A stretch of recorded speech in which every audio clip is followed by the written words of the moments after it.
Olá, como vocês estão? Hoje, neste vídeo, eu quero apresentar para vocês duas pessoas muito especiais, que é a Brilha Dourado do Oeste e Ramanati Águia Dourada, que foi com eles que eu fiz as iniciações do Caminho Vermelho. Então, neste momento, eu vou passar para o Ramanati para ele falar um pouquinho sobre essas iniciações. Boa noite a todos, como a Moda me apresentou, sou Ramanati Águia Dourada. Falar sobre as iniciações, então eu tenho que começar do início, da minha história, como que surgiu tudo, como surgiu o Ramanati, como que surgiu a Sagrada Tradição, como que surgiu as iniciações. Eu vou procurar ser bem sucinto, mas bem persuasivo no que eu vou falar. A minha história começou há mais ou menos quase 25 anos atrás. Para quem não sabe, eu venho de uma dependência química, onde eu tinha passado por 3 internações. E aí, a minha mãe, uma vez, conversando com um amigo da família, que era policial, falou que ele era a última esperança dela. E aí estava tendo uma inauguração de uma ponte lá onde a gente mora, lá em Sorocaba. E esse senhor, ele era graduado da Polícia Militar, então ele foi convidado, estava lá no palanque e tal. E um outro amigo dele, que era policial também, que fazia parte da Guarda Municipal lá de Sorocaba, por conhecer ele há muitos anos, perguntou para ele, falou assim: ô Vicente, o que tá deixando você com o corpo aqui e somente em outro lugar? E aí ele falou assim: rapaz, uma mãe do menino que eu tenho como um filho colocou uma espada no meu pescoço ontem. Ela me procurou e falou que eu sou a última esperança dela e eu não sei o que fazer. E aí ele perguntou, pra ele, falou: mas o que tá acontecendo com esse menino? Aí ele falou: o rapaz tá, com problema com drogas e tal. Aí ele disse que soltou uma gargalhada, falou: o problema dele é só isso? Manda ele vir conversar comigo que eu vou ajudar ele. Aí, a segunda palavra do seu Vicente, ele achou, falou assim: bom, eu acho que ele vai prender ele, Falou: mas a situação que o menino tá, é melhor ele ficar preso, ele ficar na rua aí e de repente ser morto por alguém na rua e tal, Aí ele foi até minha casa, me estendeu a mão, contou o que tinha acontecido, da pessoa ter me convidado para ir lá conhecê-lo. E eu confesso que eu também achei que eu ia ficar preso, mas do jeito que estava a minha vida, eu confesso a vocês que eu falei: cara, se for para mim sair desse mundo que eu tô aceitando qualquer coisa. E fui. Aí chegando lá, ele perguntou para mim, e antes disso foi bem interessante, a última internação que eu tinha passado, um rapaz da clínica falou pra mim sobre o Santo Daime. Ele falou: cara, você já ouviu falar do Santo Daime? Aí eu falei: não, o que é isso? Ele falou: cara, é um negócio dos índios lá, que os caras fazem um chá, eles pegam tipo um cipó com uma folha e tal. Eu participei de um ritual, depois que eu conheci e tal, eu fiquei sabendo que ele participou de um feitio de ayahuasca, na verdade. E aí ele falou assim: pô, cara, é teu perfil, teu jeito, cara, o dia que você conhecer, você vai gostar muito. E aí tal, quando eu cheguei no escritório desse senhor, que inclusive o nome dele era Maurício, que o meu nome, para quem não sabe, é Maurício. Ele era capitão da Guarda Municipal lá de Sorocaba. E aí ele começou a conversar comigo, tal, perguntando quantos anos eu usava droga, como que era a minha vida, blá, blá, blá. Eu expliquei toda a situação, tal. Aí ele abriu uma gaveta, puxou um fichário, devia ter umas 500 para mais fichas, assim. Aí ele falou: todos esses caras que você tá vendo aqui, os meus guardas prenderam com o uso de droga, e eu dei uma oportunidade para eles não ir preso, deles conhecerem Santo Daime. Você já ouviu falar de Santo Daime? E aí quando ele falou isso, eu falei: cara, já é a segunda vez que eu ouço falar dessa palavra em curto espaço de tempo, Eu falei: eu não conheço, não sei o que é, mas o senhor é a segunda pessoa que fala sobre isso. Ele falou: então, se eu te levar nesse lugar, você aceita? E eu falei: se for me ajudar, claro, com certeza. E daí ele pegou o telefone e ligou direto pro Fernando Dini, porque ele era vivo ainda. Falou o meu caso, falou: eu quero uma atenção especial, porque ele é filho... Daí ele falou que eu era filho do seu Vicente. Ele é filho de um amigo meu, tal, pessoal, tal, quero um atendimento especial para ele. E aí eu cheguei lá, fui bem recepcionado, fui atendido no escritório dele e tal. Resumindo, saí de lá, tomei para conhecer a ayahuasca a primeira vez. E o resultado foi que, no momento que eu conheci, foi interessante. A resistência que eu tive com a ayahuasca a primeira vez. Eu tomei 4 copos de requeijão, 250 ml, e não fez nada. absolutamente nada.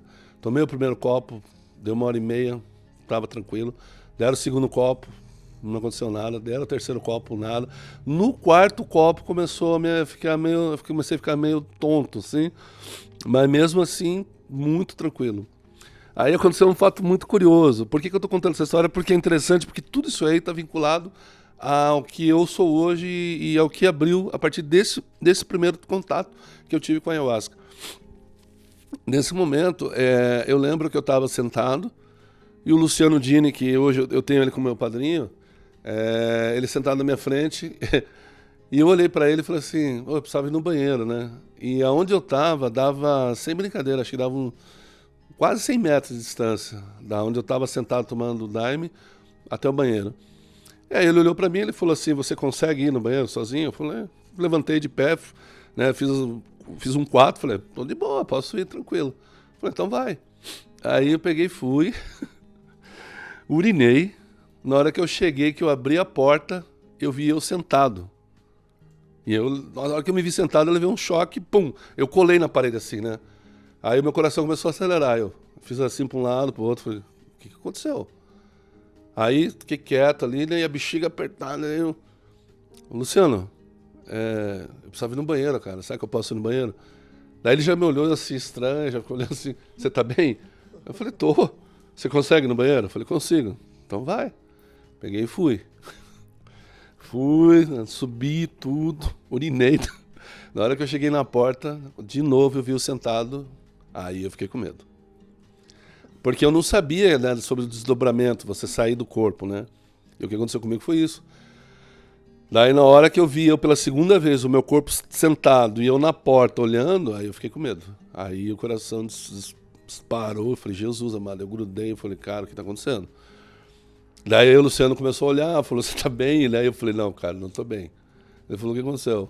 Eu falei, não, eu pedi pra ir no banheiro 2 vezes, e as 2 vezes eu fui, voltei, eu vi na porta. Eu falei, então, eu vi que você falou isso comigo 2 vezes. E daí, aí eu pedi ajuda, daí me levaram, né? Falei, cara, me leve porque eu não vou conseguir, porque eu tô com medo de acontecer de novo a terceira vez e eu não sei a minha reação.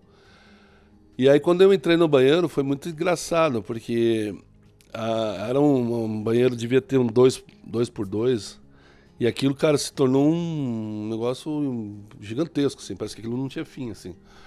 E aí eu começava a ver uns desenhos saindo dos azulejos, assim, sabe, um negócio doido. E daí na hora que eu voltei, tinha um balde que eles tinham colocado debaixo das minhas pernas, eu perguntei, por que esse balde aqui, né? Não, que você vai vomitar, né? E eu falei assim, pode tirar esse negócio aqui, que, né? Eu tenho dificuldade, eu não vomito, tanto que eu passo muito mal quando eu como algo que me faz mal, porque eu não consigo vomitar mesmo, né? E ele falou, não, mas deixa o balde aí e tal. Mas, tudo bem. Rapaz, na hora que eu comecei a vomitar, aquele balde foi pouco. Os caras tiraram acho que uns 4 baldes aqui, mas eram uns baldes de tinta, que devia ter uns 15 litros pra mais. Aquilo enchia até a borda, assim, os caras tiravam aquilo e colocavam outro e uou. E aí chegou uma hora que eu pensei que eu ia morrer, porque não tinha mais o que vomitar. E eu falei, cara, daí não precisa sendo tanta coisa, né? Porque eu não comia. Eu só usava droga, ficava o dia inteiro na rua, à noite e tal. E daí nessa hora, aí o bicho pegou. Aí o daime me catou. Aí, mas mesmo assim, eu estava num processo, ali naquele momento, né? Não estava sabendo o que estava acontecendo, né? Associando meio com droga, né? Eu falei, nossa, que piração, que maluquice isso aqui, né?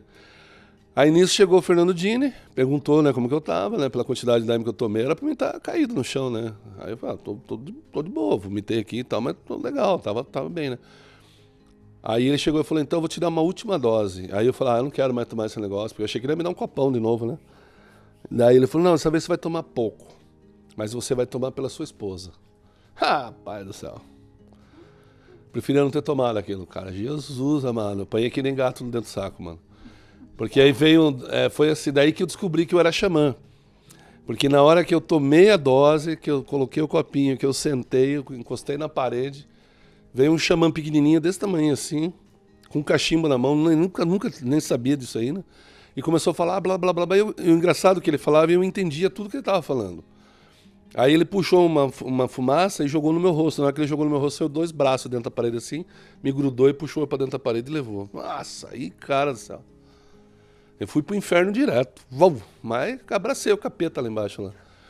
E aí começou a briga, né? Porque daí começou a vir tudo que eu tinha feito de ruim, as coisas que eu tinha aprontado e tal. E, resumindo, terminou o trabalho, começou à tarde, terminou acho que era 1h pouco da manhã, não voltava da força, porque daí pegou, imagina, eu tinha tomado 4 copos de requeijão, que é 250 ml, eu tinha tomado 1 litro de daime, com mais um tanto de daime mel, que eles me deram, que devia ser uns 30 ml. Aí pegou a força de tudo, assim, aí veio para o negócio, aí chicoteou de vez mesmo. Aí eu sei que eles chegaram, me jogaram na cama, não tinha condições de andar, eu sentei na cama assim, puf, caí. Acordei de madrugada, a Lili com os olhão desse tamanho, assim, olhando pra mim, com medo, não sabia o que estava acontecendo. Eu muito menos, né, porque era novo pra mim aquilo ali. Daí ela, que ela viu que eu acordei, ela falou, e aí, você tá bem? Eu falei, tô, tal, né. Aí contei um pouco da experiência, não lembro como que foi que eu contei pra ela, mas eu lembro que eu falei que foi coisa boa. Apesar de eu ter apanhado, mas foi algo bom pra mim, assim, que eu senti uma grande leveza, né. Aí eu levantei, fui no banheiro, quando eu voltei tomei água, eu não sabia disso também. Tomei um copão d'água, a hora que eu tomei um copão d'água, a força veio de novo, o pau arrebentou no meio de novo. Nossa. Só que aí eu não apanhei, mas foi assim, mas eu fiquei naquela força absurda. Aí era 5 horas da tarde outro dia, eu não conseguia sair da força, aquela coisa, foi assim, bem tal. E aí foi engraçado, porque daí nesse momento, eu peguei um caderno e comecei a canalizar, e comecei a escrever todas as iniciações que eu faço. E quando eu mostrava pra ela, ela falava que eu tava ficando louco. Porque eu comecei a falar de círculo de poder, comecei a falar de animal de poder, comecei a falar de cachimbo, coisa que eu nunca tinha lido em lugar nenhum, nunca tinha ouvido falar disso. E comecei a falar essas coisas pra ela. Falei, meu marido doido, ficou louco, pirou, endoidou. E naquela época, há 20 e tantos anos atrás, não é que nem hoje, que você pega a gente chama o pai dos burros, né, o Google, você vai lá, digita xamanismo, aparece 500 páginas lá pra você ler à vontade. Naquela época não tinha. Inclusive a palavra xamana em inglês não se escreve como a gente escreve, né? É S-H-A-M-A-N, né? E eu nem tinha conhecimento disso, depois que fui saber. Aí, passado um tempo, né? E aquilo vindo, um monte de informação, iniciação no caminho vermelho, você vai fazer assim, Vision Quest, você vai fazer assado e blá blá blá. E eu não, cara, o que é esses negócios? Não entendi o que era, mas eu ia escrevendo. Eu falei, vai vindo, eu vou escrevendo, vamos lá. Aí um dia entrei numa banca de revistas, fazia acho que uns 8 meses já que eu estava tomando ayahuasca. O que me deparo? Uma revista de uma índia parada de pé escrito xamanismo e com um CD junto. Aí eu li aquilo e falei, ainda tem essa revista, inclusive. Cara, eu comprei essa revista. Na hora que eu abri a revista, adivinha quem tinha dentro da revista? A maioria das coisas que eu canalizei tinha nessa revista, mas com outros nomes. Mas a intenção, a ideia era a mesma. Aí eu cheguei e mostrei pra ela, viu? Não tô louco. Existe de verdade isso aí. E eu brincava com ela que eu era índia. Eu falei assim, meu, eu sou uma reencarnação de índia. Ela falou, índia de olho verde, você tá doido, não sei o quê. Aí nessa revista falava sobre eles falam sobre como que é?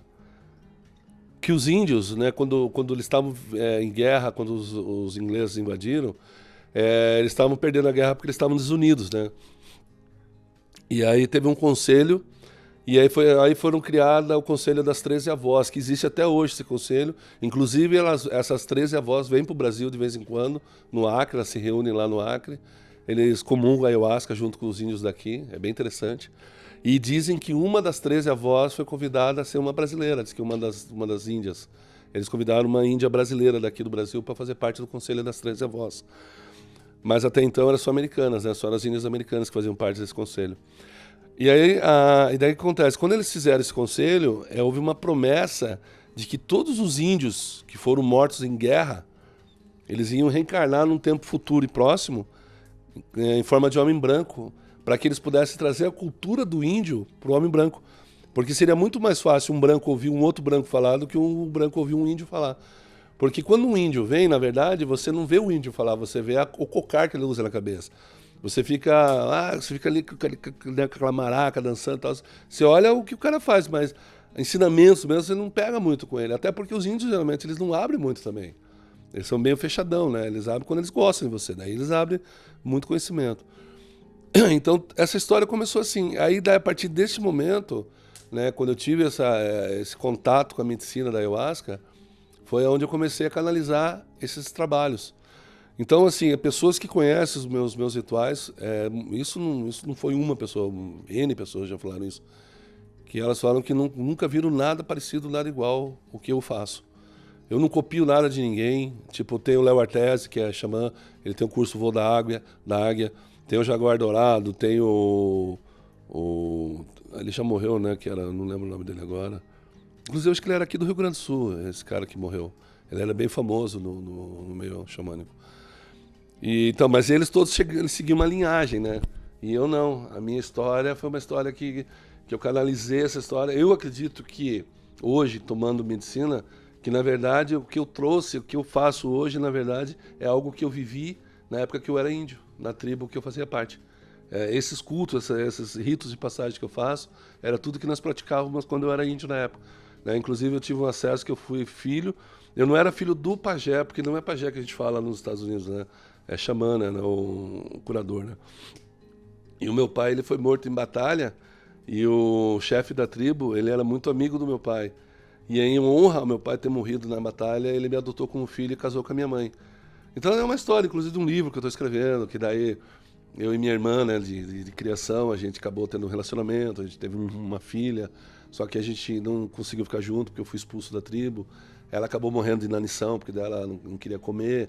E daí junto a criança morreu também. Depois, cara, é um livro muito bonito que eu estou escrevendo, que é o livro chama A Vida e a Morte de um Xamã. Quero ver se em breve eu publico esse livro. Isso é todo um acesso que eu tive dentro da ayahuasca, assim, fui buscando uma história minha mesmo, né? Daí para me entender quem realmente eu era, né?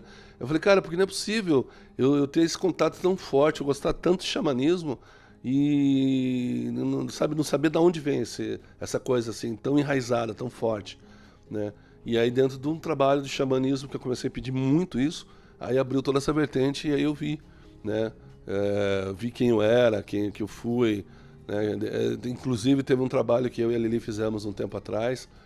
O meu pai esse, que me expulsou da tribo, ele veio no trabalho, se ajoelhou na minha frente. E eu tenho um cocar, que é a coisa mais linda. Eu não uso esse cocar. Raramente eu colocava ele.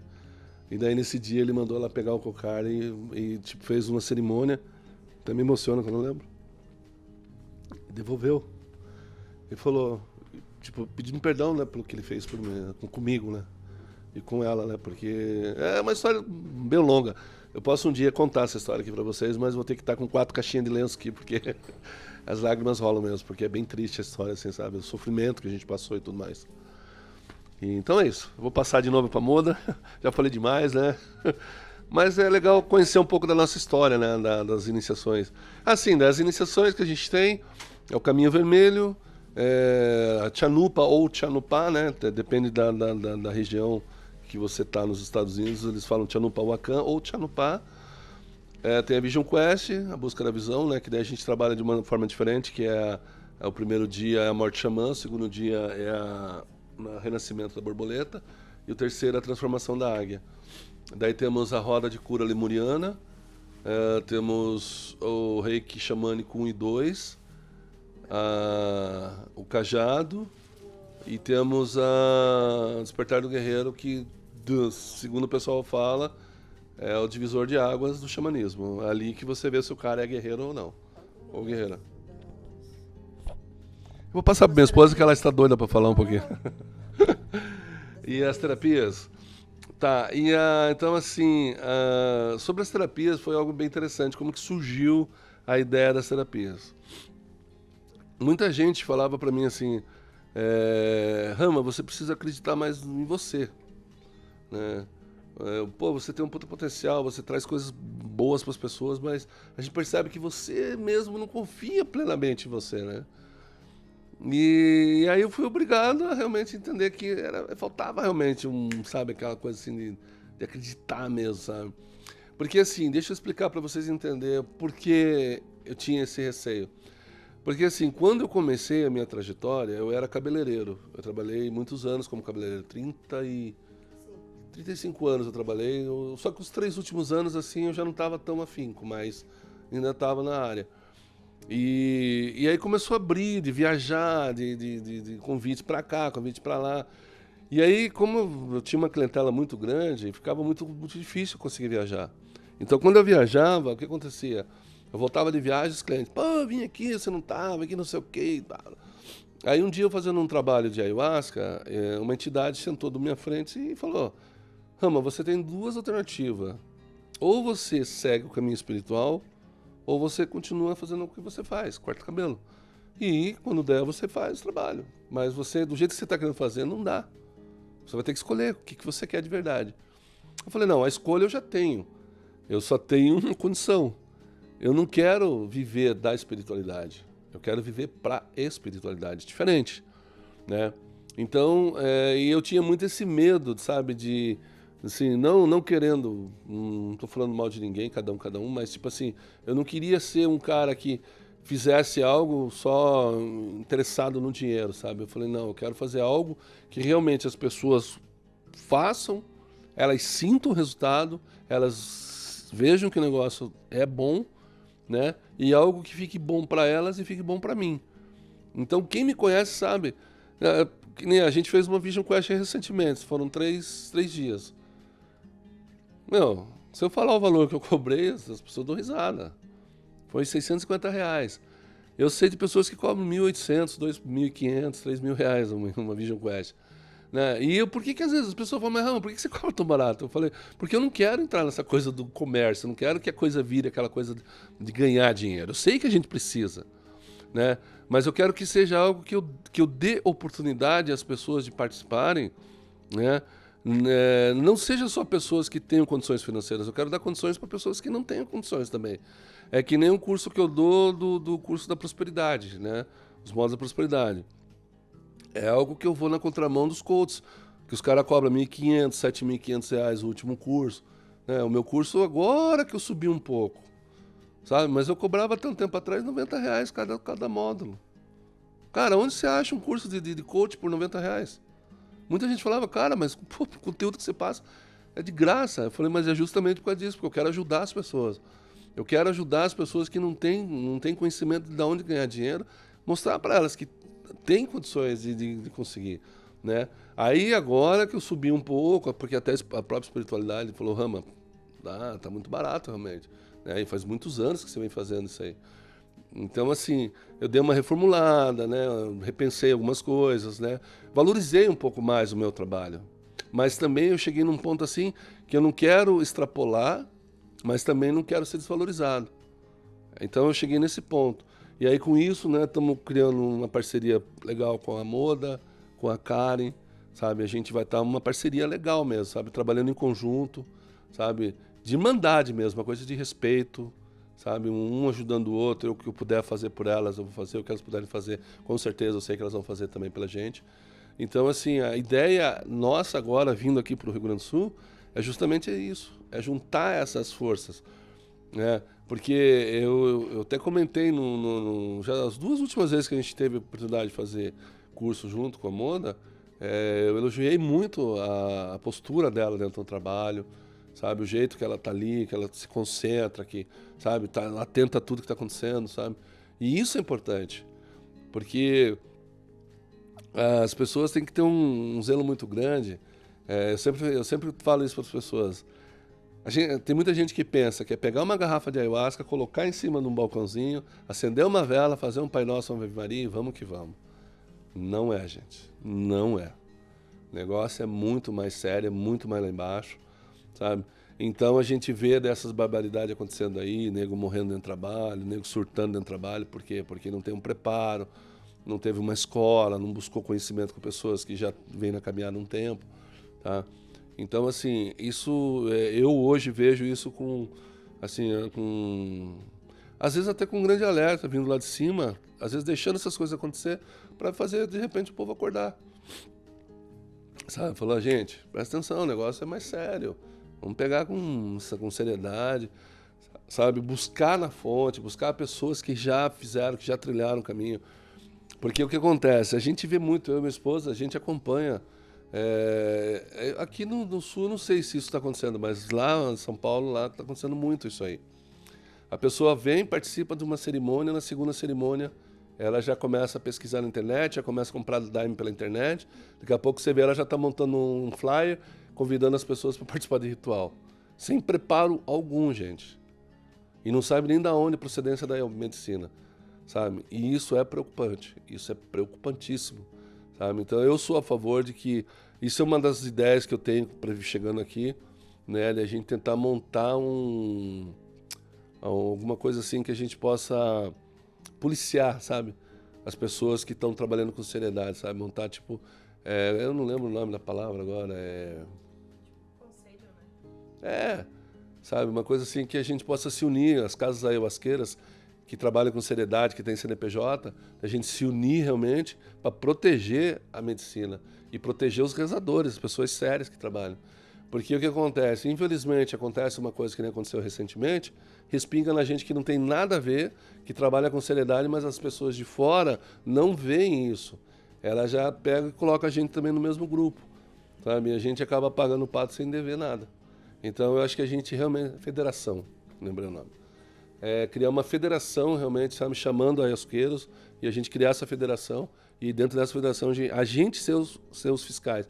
Já que o governo não faz nada, vamos fazer nós. Nós vamos tomar conta do que precisa ser tomado, sabe?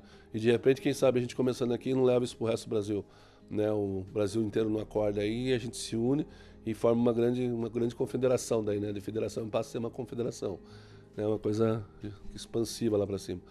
Porque eu prezo muito por isso, gente. Eu venho de uma escola que antigamente, para você ter uma garrafinha de daime, meu amigo, você tinha que rezar uns 4 rosários.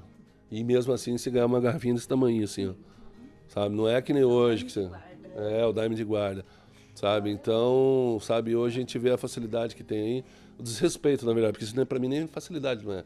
É um desrespeito com os postos índios, que falam que são índios, que entra no meio da mata, cata um cipó lá, faz um daime e bota para vender, sabe? Sem rezo, sem respeito, sem nada. Então é triste ver isso aí, sabe? Então vamos preservar nós que estamos aí na seriedade, que estamos lutando por isso, né? E estamos juntos aí. Já falei demais, vou passar para a moda aí. Gratidão. Então, eu quero muito agradecer vocês por todos os ensinamentos que vocês me trazem, por essa parceria também, e que floresça e cresça cada vez mais. Gratidão a todos vocês que estão assistindo este vídeo. Peço que curtam, compartilhem, se inscrevam no canal para ficar por dentro de todas as novidades que ainda virão por aí. Gratidão. Arro. Arro.